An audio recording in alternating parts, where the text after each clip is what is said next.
Good afternoon, friends. This is Dr. Joshi. We are into the other subject which we wanted to have clarity on.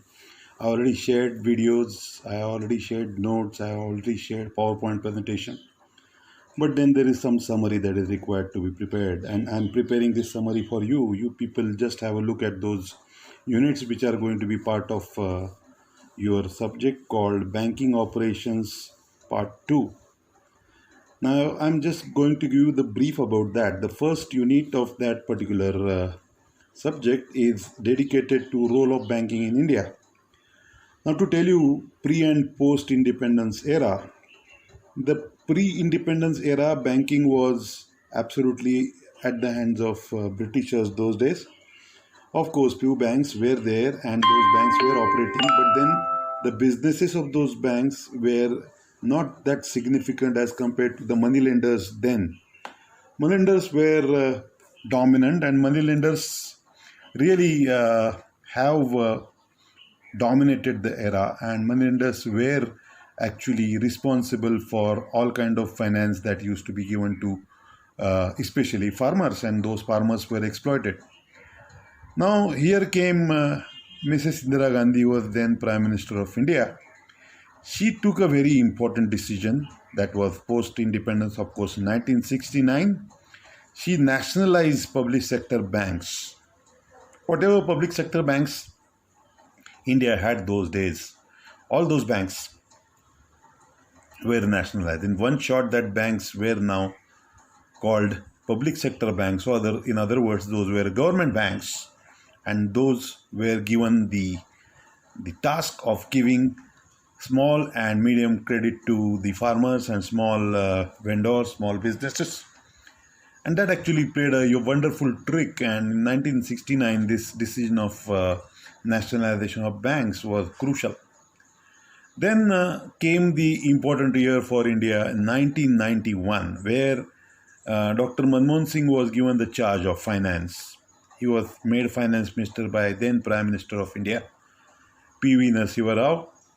And then came the era of reforms. Those began in 1991. Those reforms were actually put into three important categories: liberalization, privatization, and globalization. We call it LPG.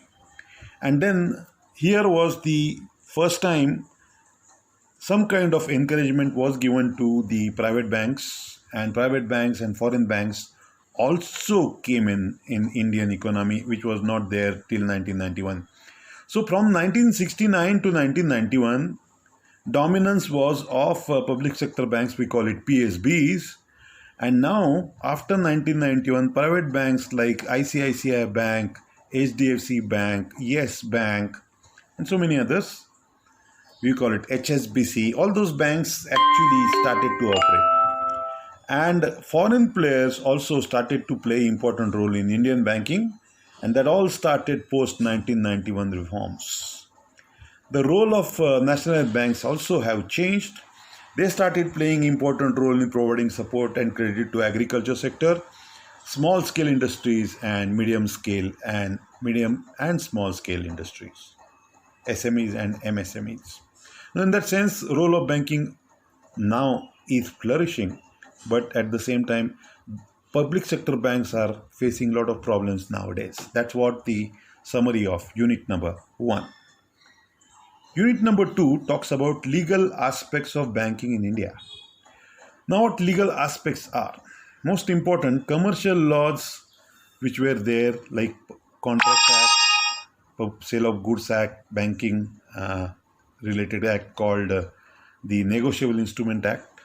All those were prevailing, are prevailing. Apart from that, we have Banking Regulation Act, we have Reserve Bank of India Act. All those acts have started to play important role in banking in India, and that's what the legal aspect is. Security norms. Now, important is, now understand, money of our small investors. So, other, you can say those who are actually a saving bank account holders, were small people who actually put their money into the bank for safety, were supposed to be protected, and that is what is an important issue even today. People still feel that their money is safe in banks, But now only last about 5-10 years, people started to ask questions. Or in fact, 15-20 years, people started to ask questions. Is my money with bank is safe? In fact, commerce people have started to ask. Yesterday only, I got a joke from my colleagues in university that now it's a question people are asking. Very interesting question. Cash at bank is one of the items in trial balance. Now, question is, cash at bank should be posted to asset side or liability side of bank balance sheet? That is a very funny question. Actually, cash at bank is an asset, but then this is a question because of the kind of scenario people are facing, and that is the reason it is so important to protect the interest of small investors. You know what? Some recent bank-related problems that had taken place, cases like Yes Bank, cases like PFC Bank, and these banks have started. Even Punjab National Bank started to face problems because of the loans given to the business guys. Another important issue of legal aspect of banking is related to core banking environment. Now, all those banks are seamlessly connected. Internet has given them a lot of boost. IT solutions have been provided. Our banks have become now more IT based, IT recognized kind of environment, and has been one of those important feature of today's banking. And then there are standard books to be maintained. There are standards that are specified by international banking and international business. Some kind of international accounting standards are to be followed, and these also are part and parcel of legal aspects of banking. That's about unit number 2. Unit number 3 talks about interest rates and banks. Now let me tell you very, very interesting definition of a bank. What is a bank? Bank is a business, or bank is a business activity which deals in money. In other words, it borrows and sells. In fact, it borrows and accepts deposits and grant loans. Lending and borrowing is an important activity of a bank, and that lending and borrowing is prevailing, and that are some kind of guidelines provided by Reserve Bank of India, guidelines are provided by Finance Minister, guidelines are provided by Niti Aayog, and so on and so forth. These are the people who are actually asking bankers to fall in line so that they are not having any kind of a question of faith. The common people and their faith is so important that is not shaken as much. Bank is still treated to be one of the most dependable place where money can be kept safe.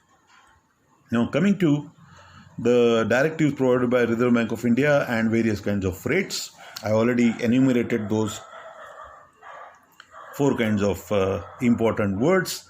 SLR, that is statutory liquidity ratio. CRR, that is cash reserve ratio.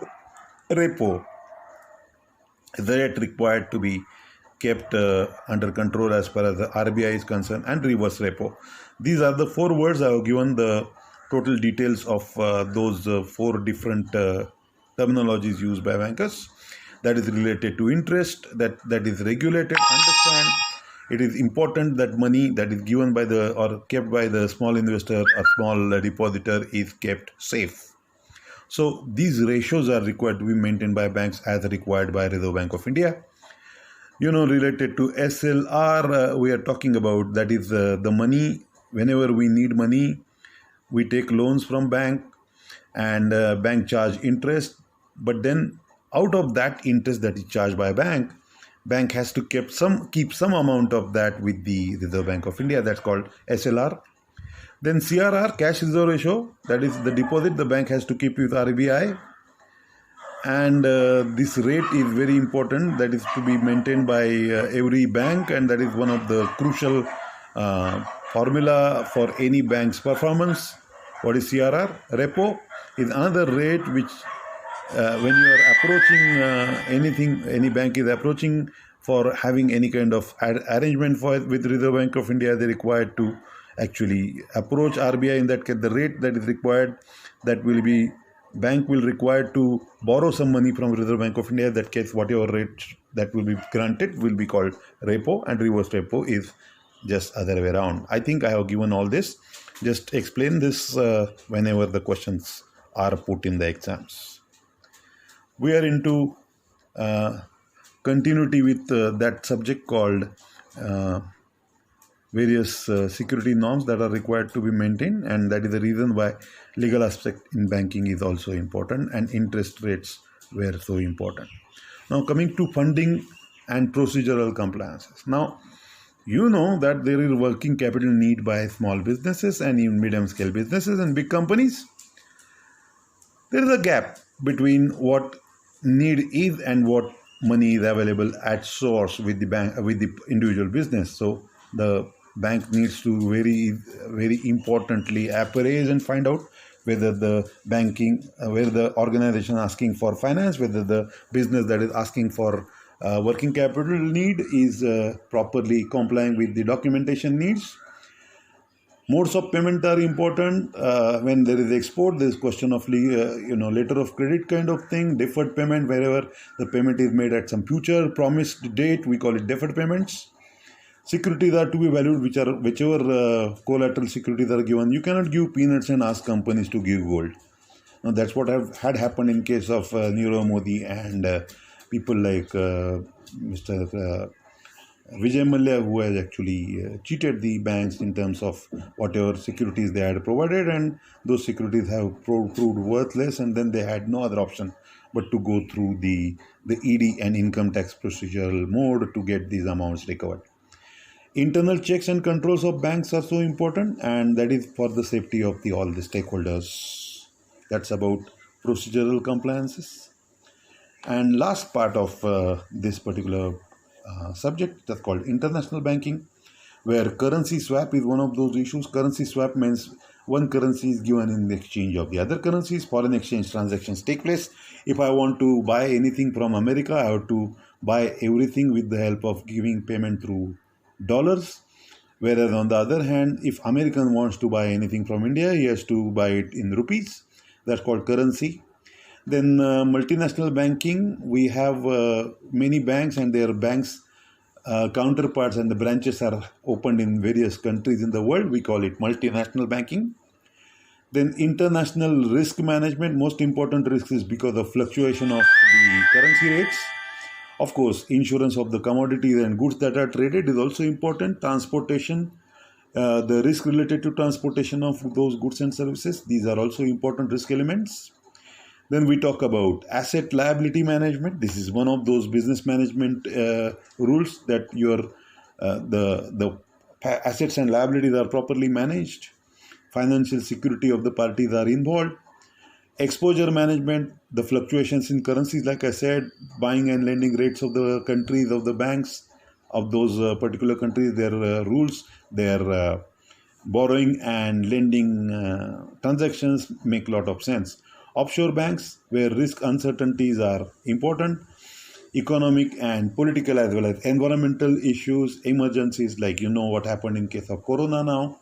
All over the world, we are facing the similar problem.